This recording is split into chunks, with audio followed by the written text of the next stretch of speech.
What is going on, y'all? Welcome back to the Locks DFS MLB breakdown. My name is Narang. I'm from LocksDFS.com, and I'll be breaking down this 10-game main slate on DraftKings and FanDuel for Thursday, June 20th.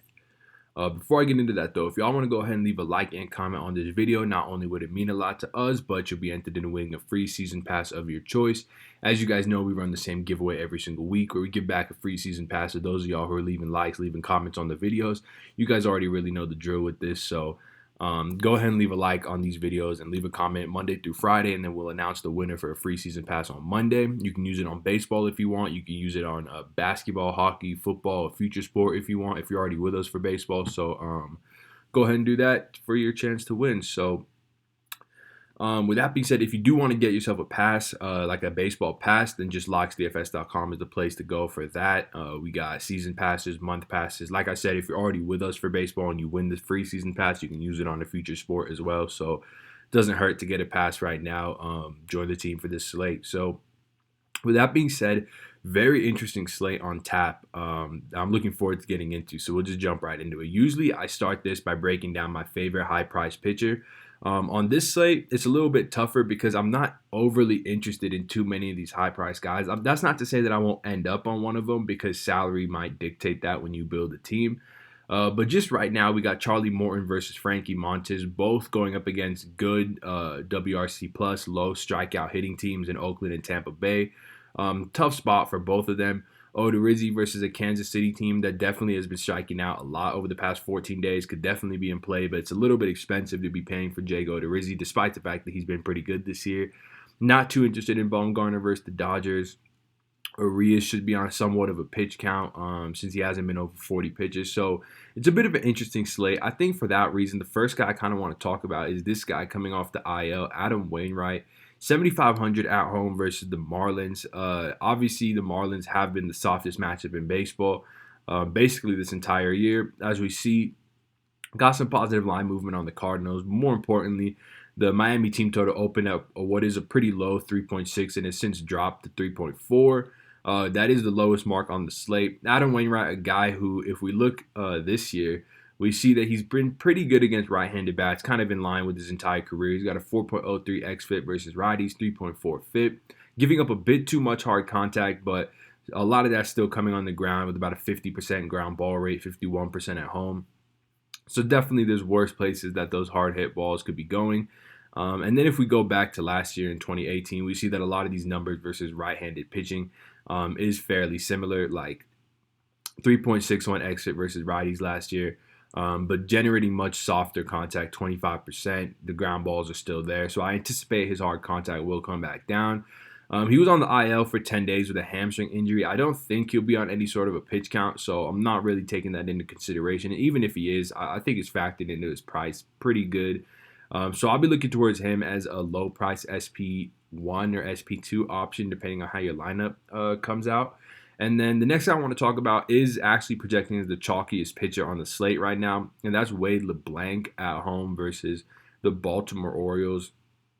So he will be following a projected opener. I think it's Bautista.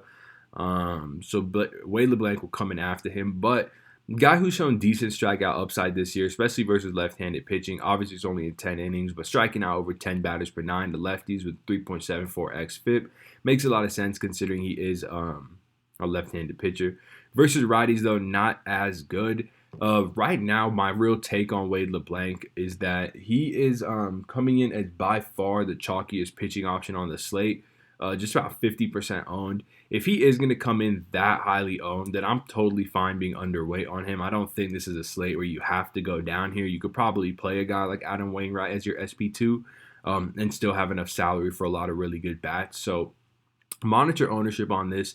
If you're not familiar with how to do that, join Locks DFS and we'll help you do that because we'll monitor it. So that's really my take on him. I mean, just sort of a league average pitcher, and anytime a league average pitcher is gonna be projected to be this overwhelming chalk, I'm more than willing to come in underweight on that ownership. So with that being said, let's jump over into some of these hitting spots because, as I said, there's not that many like overwhelmingly obvious pitching spots. There's more gas cans on this slate, so that means there are a lot of hitter spots to target. The first spot I'm looking towards is the Philadelphia Phillies versus Eric Fedde and the Washington Nationals. One note on this game is that it's hot and humid with the wind blowing out, which is just great hitting weather for both sides of the park. And then if we scroll up to team totals, we see that there is some line movement coming in on the Philadelphia Phillies right now. They're open at 4-7 and have since gained half a run on the into their applied team total. So they're up to 5.2, 62% of bets on the Phillies. They've moved from plus 126 to plus 102.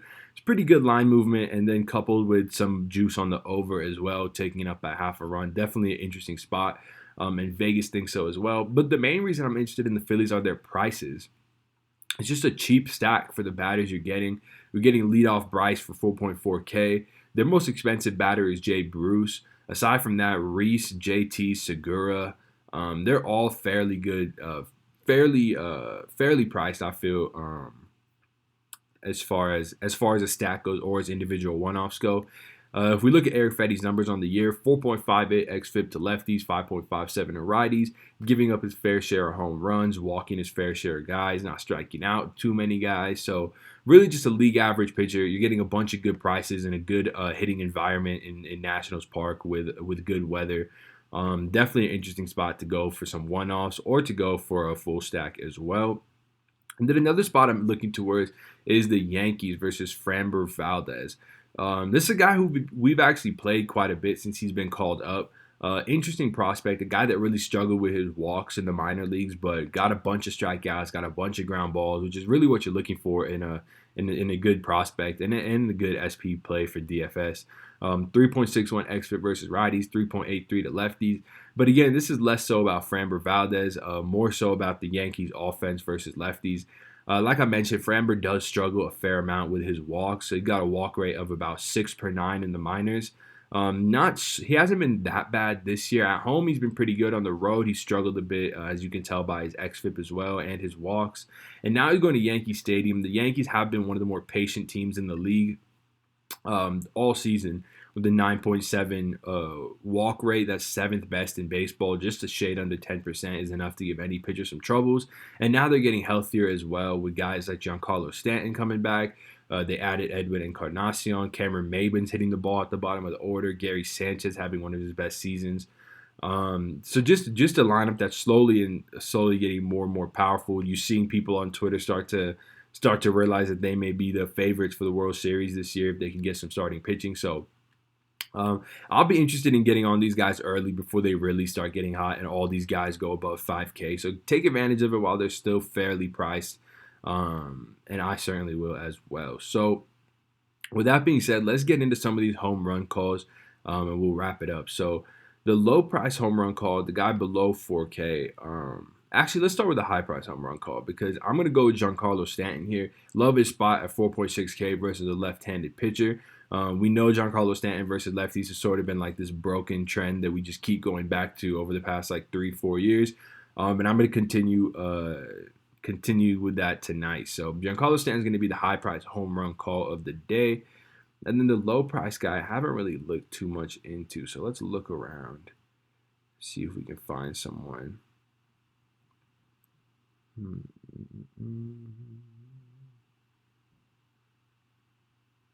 Oh, that might be.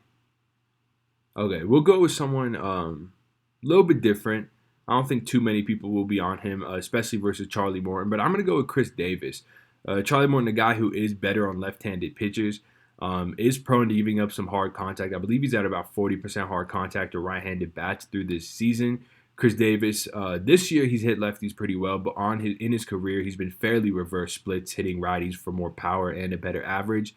So 3.8K, I think that's a great price point to take advantage of him, as well as Matt Chapman. They make for a nice little contrarian stack if you do see ownership start to come in on Charlie Morton as we get closer to lock. So that'll be my low price home run call and high price Giancarlo Stanton. So that being said, thank you guys so much for checking out this video. I hope you did enjoy. If you did, a like and comment means a lot.